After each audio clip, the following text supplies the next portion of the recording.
Au nom du Père et du Fils et du Saint-Esprit. Amen.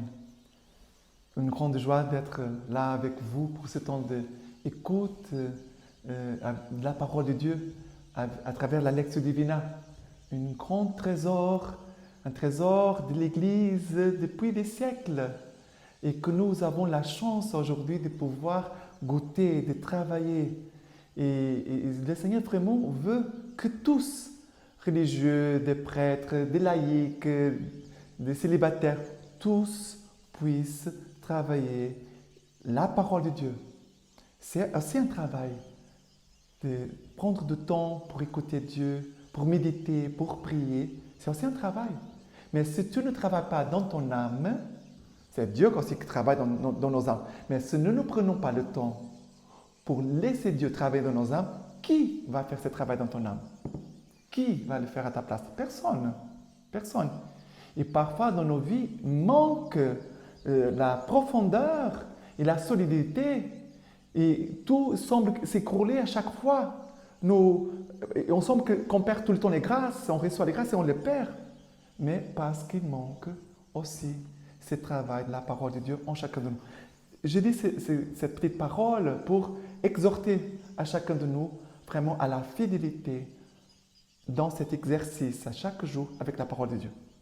Je veux aussi accueillir à tous, c'est une grande joie de vraiment accueillir à tous les membres des vies de la communauté Semence du Verbe, les membres d'Alliance, les amis, les bienfaiteurs, les parrains missionnaires de la nouvelle évangélisation, des personnes qui sont déjà venues chez nous faire des retraites, les jeunes aussi qui font l'année sabbatique, qui consacrent une année de leur vie.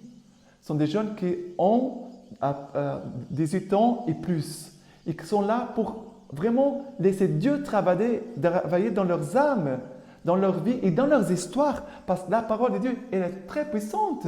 Non pas seulement la parole de Dieu, c'est pour aujourd'hui, mais la parole de Dieu a un pouvoir de visiter toute ton histoire. Parfois, il y a des gens qui vivent mal aujourd'hui parce qu'ils n'ont pas laissé la parole de Dieu faire un travail dans son passé. Il y a des choses qui sont blessées encore, des choses qui ne sont pas encore résolues, des choses qui ne sont pas pacifiées. Il y a même des péchés qui traînent depuis des années parce que la parole de Dieu n'est pas encore entrée. La parole de Dieu, pour la parole de Dieu, il n'a pas de limite de temps. Pour nous, les hommes, il a une limite de temps, mais pour Dieu, il n'a pas de limite de temps. Dieu est le Dieu tout-puissant, le Dieu d'aujourd'hui, de l'avenir, du passé. Et Dieu a le pouvoir de visiter toute ton histoire à travers la Lectio Divina, chaque jour. De permettre Dieu de venir te guérir, te consoler, te fortifier, de te nourrir, de te faire grandir comme personne. Tu es âme et corps. Et la parole de Dieu fait un travail dans ton humanité, mais aussi dans ton âme. 5 étapes que je vais les répéter parce qu'il faut bien les retenir. 5 étapes pour la Lectio Divina chaque jour. Première étape, lecture, ce que dit la parole. Deuxième étape, méditation, ce que Dieu me dit. Troisième étape, prière, ce que je réponds à Dieu. Quatrième étape, contemplation, la parole qui enflamme mon cœur. Cinquième, résolution, comment je suis appelé à vivre la parole. Je vais répéter. Première étape, lecture, ce que dit la parole. Deuxième étape, ce que Dieu me dit. Troisième, ce que je réponds à Dieu. Quatrième, la parole qui enflamme mon cœur. Cinquième, résolution, comment je suis appelé à vivre la parole. Aujourd'hui, lundi 27 juillet, les lectures que nous avons aujourd'hui, que l'Église dans sa bonté, dans sa sagesse, nous donne aujourd'hui comme nourriture. Première lecture, Jérémie, du prophète Jérémie, chapitre 13, versets 1 à 11. Jérémie 13, verset 1. Alors, la lecture d'aujourd'hui de Jérémie nous dit comme ça. Ainsi parle le Seigneur, va t'acheter une ceinture de lin et mets-la sur tes reins. Mais ne la trempe pas dans l'eau. J'achetais une ceinture selon l'ordre du Seigneur et je l'ai mise sur mes reins. Une deuxième fois, la parole du Seigneur me fut adressée. Prends la ceinture que tu as achetée et que tu portes sur tes reins. Lève-toi, va à l'Euphrate et cache-la dans la fente d'un rocher. J'allais donc la cacher vers l'Euphrate, comme le Seigneur m'avait ordonné. Bien des jours s'étaient écoulés, quand le Seigneur me dit, « Lève-toi, va à l'Euphrate et reprends-y la ceinture que je t'avais ordonné d'y cacher. » J'allai à l'Euphrate, j'ai cherché et j'ai retiré la ceinture du lieu où je l'avais cachée. Et voici qu'elle était détruite, inutilisable. Alors la parole du Seigneur me fut adressée en ces termes. Ainsi parle le Seigneur, c'est ainsi que je détruirai l'orgueil de Juda, l'immense orgueil de Jérusalem. Ce peuple mauvais, ces gens qui refusent d'écouter mes paroles, qui suivent l'obstination de leur cœur et courent après d'autres dieux pour les servir et se prosterner devant eux. Ce peuple deviendra comme cette ceinture inutilisable. Car, de même qu'une ceinture s'attache au rein d'un homme, ainsi m'étais-je attaché toute la maison d'Israël, toute la maison de Juda, oracle du Seigneur, pour qu'elle soit mon peuple, mon renom, mon honneur et ma splendeur. Mais elles n'ont pas écouté. Parole du Seigneur, nous rendons grâce à Dieu. Alors, le Seigneur, il demande à Jérémie d'acheter une ceinture. Il va la mettre, après Dieu va demander de l'enlever, de la tremper dans l'eau et plus tard aller la chercher à nouveau. On voit l'écoute de Jérémie et l'obéissance. Il n'a pas posé des questions. Mais pourquoi une ceinture? Mais pourquoi je dois la mettre dans l'eau? Mais pourquoi maintenant je dois aller la chercher à nouveau? Aucune question. Il obéit. C'est un homme qui craint Dieu.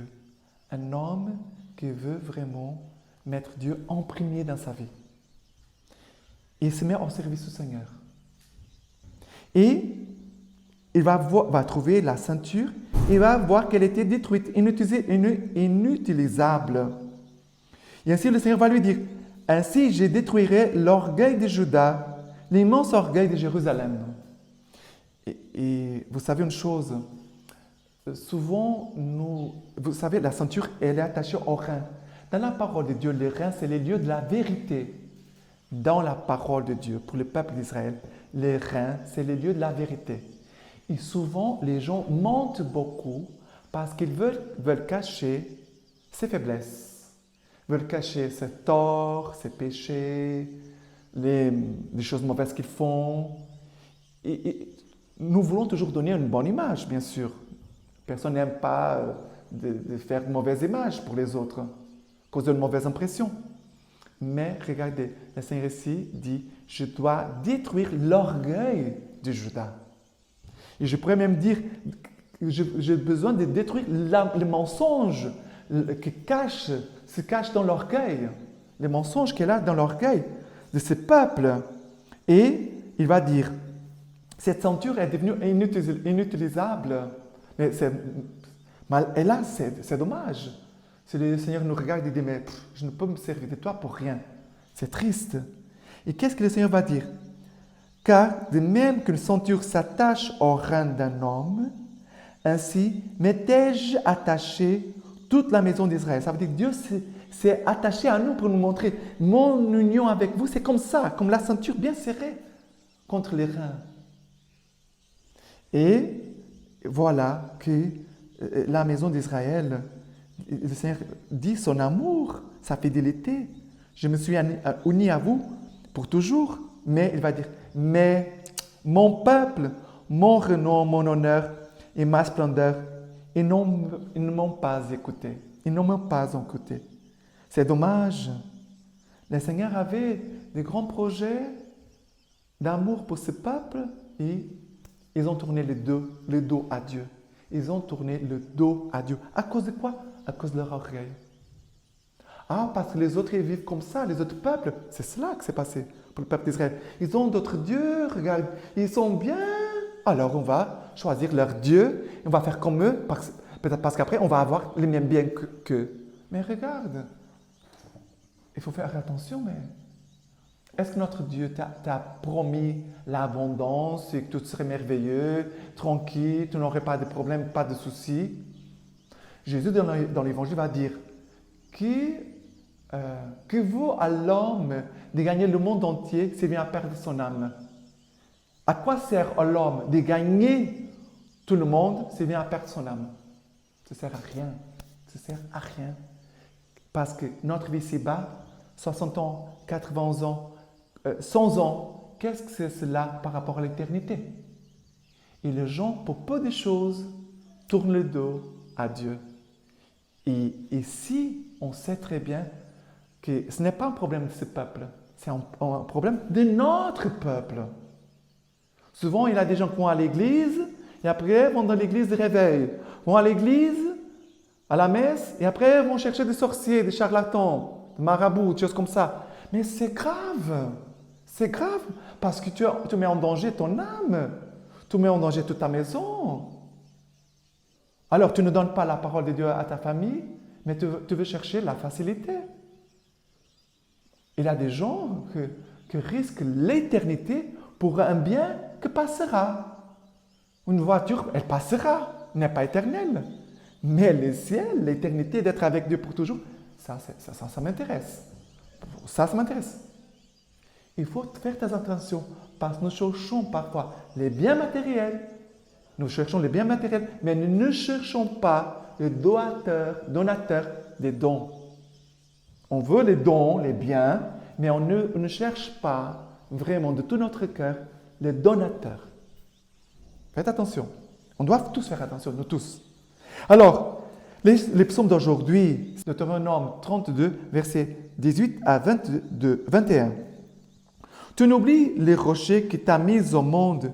Tu ne te souviens plus de Dieu qui t'a engendré. Le Seigneur l'a vu et dans sa colère, il a rejeté ses fils et ses filles. Il a dit, je vais leur cacher ma face et je verrai ce qu'il adviendra d'eux, car c'est une génération pervertie, des fils sans fidélité. Ils m'ont rendu jaloux avec un néant de Dieu.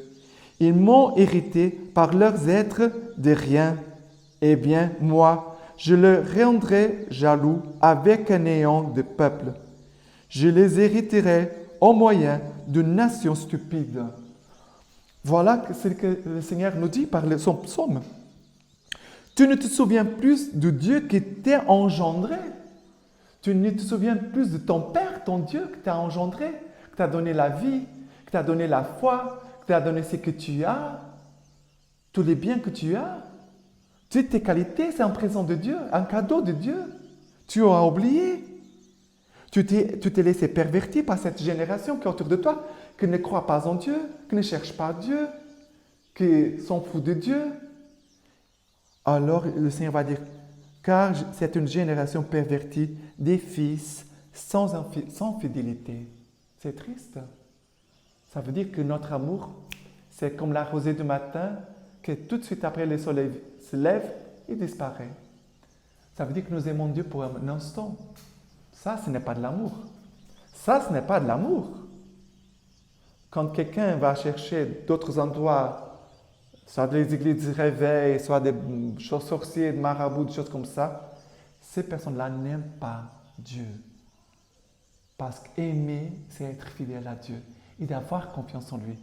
Et de lui confier tous ses besoins. En disant, Seigneur, si tu vois que vraiment c'est cela mon chemin, si c'est cela que tu vois que j'ai besoin, Seigneur, tu me l'accorderas. Mais je travaillerai, je ne suis pas paresseux, je travaille et je cherche ta volonté et je fais ma part. Je fais ma part, Seigneur, et tu feras ta part. Parce qu'il y a souvent des gens qui veulent prier et recevoir les choses comme ça, du ciel, qui tombent du ciel, tranquillement. Ça, ce n'est pas la vie spirituelle. Ça, c'est un mensonge. C'est un mensonge.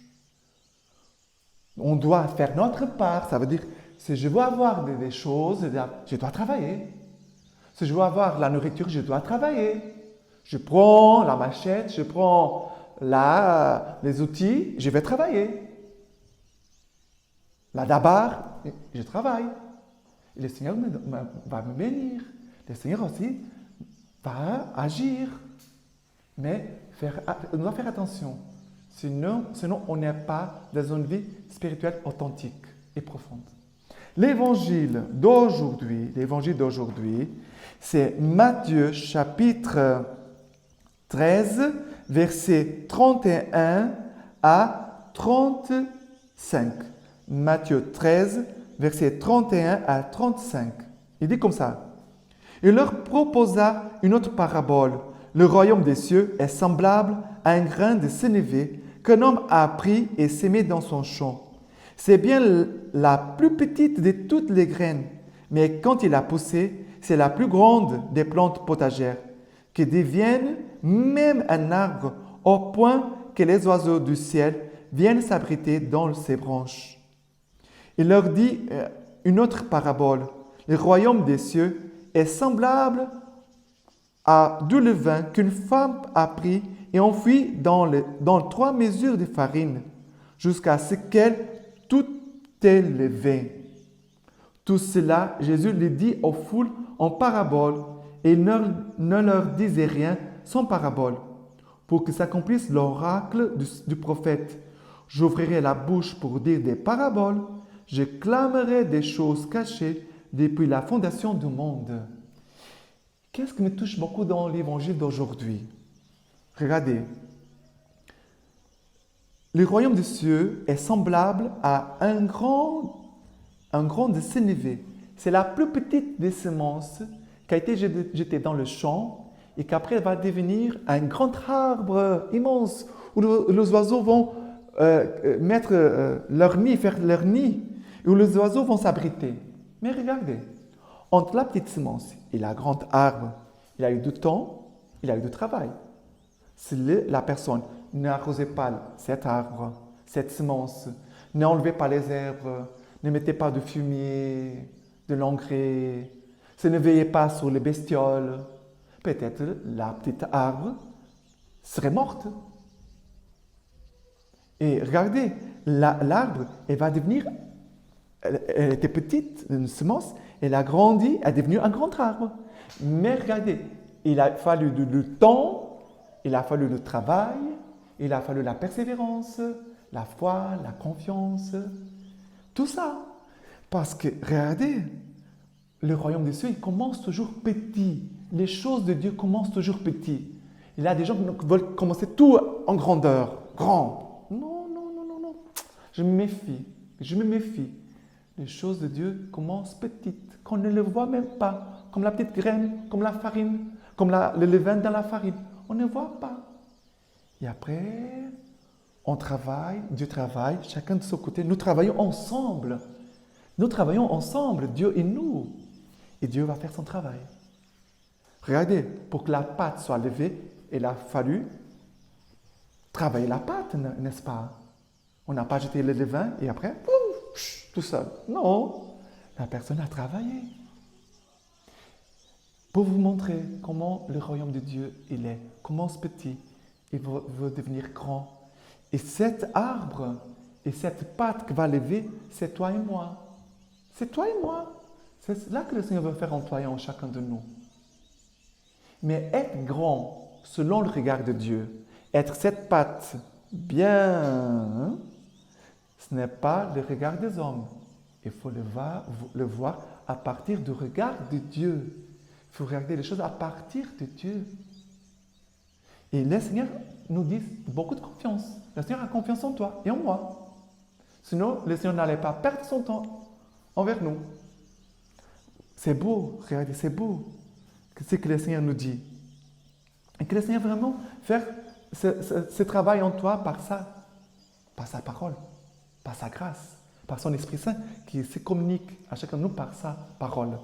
Je voulais vous lire de la lecture patristique d'aujourd'hui quelques petits passages. C'est de Saint Césarée, évêque d'Arles, homélie sur la miséricorde. Et le titre c'est « Donnez et l'on vous donnera ». Donnez et l'on vous donnera. Il dit « Heureux les miséricordieux, ils obtiendront miséricorde. Heureux les miséricordieux, ils obtiendront miséricorde. Tous veulent recevoir la miséricorde, mais il y en a peu qui veulent la donner. Écoutez bien, tous veulent recevoir la miséricorde, mais il y en a peu qui veulent la donner. Et toi, de quel front oses-tu demander ce que tu négliges de donner? Il doit commencer par faire miséricorde en ce monde. C'est lui qui souhaite la recevoir dans les ciels. Puisque nous voulons tous la miséricorde, prenons-la comme protectrice en ce monde pour qu'elle nous délivre dans le monde à venir. Il y a en effet une miséricorde dans les ciels à laquelle on parvient par les miséricordes terrestres. C'est beau. Il y a donc une miséricorde sur la terre et une miséricorde au ciel, c'est-à-dire humaine et divine. Comment définir la miséricorde humaine? C'est que tu prennes garde aux misères des pauvres. Que tu prennes garde aux misères des pauvres. Comment définir la miséricorde divine? C'est sans aucun doute, c'est qu'elle accorde le pardon des péchés. Tout ce que la miséricorde humaine dépense dans le voyage, la miséricorde divine le rend dans la patrie. C'est magnifique. Chaque fois que vous l'avez fait à l'un de ces petits, c'est à moi que vous l'avez fait. Quand le pauvre a faim, c'est le Christ qui est dans l'indigence. J'avais faim et vous ne m'avez pas donné à manger. Ne méprise donc pas la misère des pauvres, si tu veux espérer avec confiance le pardon des péchés. Je le sais de quel front tu veux recevoir ce que tu ne veux pas donner. Et c'est pourquoi, lorsque vous venez à l'église, faites l'aumône aux pauvres selon vos ressources. Lorsque vous venez à l'église, faites l'aumône aux pauvres selon vos ressources. Voilà, c'est magnifique cette lecture patristique. Et pour finir, seulement encore, je voudrais vous lire une petite phrase de notre règle de vie qui dit comme ça. Notre vraie liberté se réalise quand nous aimons malgré nous-mêmes et nos préférences. Notre vraie liberté se réalise quand nous aimons malgré nous-mêmes et nos préférences. Ça veut dire que je n'aime pas selon mon cœur, mais j'aime selon le cœur de Dieu. Parce que Dieu aime telle personne, même si j'ai mal à l'aimer, je vais l'aimer. Voilà, que cette parole vienne nous donner toute cette capacité que peut-être nous n'avons pas, mais que le Seigneur veut nous accorder pour faire grandir son royaume au milieu de nous. Et j'ai fini en donnant la bénédiction de Dieu pour vous tous et vos familles. Le Seigneur soit avec vous et avec votre esprit. Que Dieu vous bénisse le Père, le Fils et le Saint-Esprit.